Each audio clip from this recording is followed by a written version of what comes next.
Welcome to Kenton's videos. Enjoy the video. In this video, I will explain how to play Super Mario Odyssey on PC without Emulator. Start by checking your system meets minimum requirements and confirm you have legitimate game files.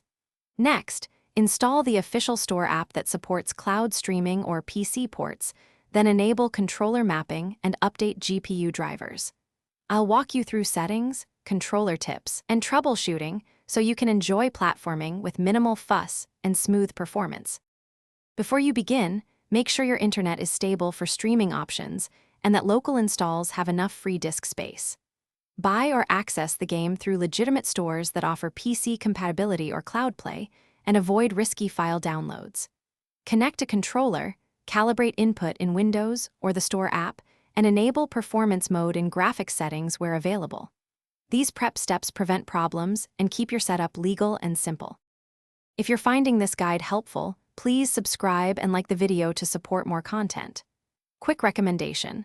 On another note, these leak-proof meal prep containers make gaming snacks tidy and spill-free, perfect for marathon sessions and messy power-ups.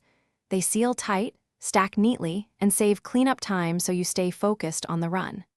Check the description for the link and other deals. Now let's get back to the video. When playing, favor frame rate over resolution for platforming responsiveness, and use VSync sparingly if you notice stutter. If you choose cloud play, a wired connection or a strong 5 GHz Wi-Fi band reduces input lag and artifacting.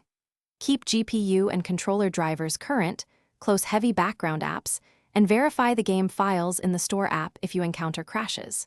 Small tweaks often fix big issues quickly and reliably. Thanks for watching. Consider subscribing if we helped you.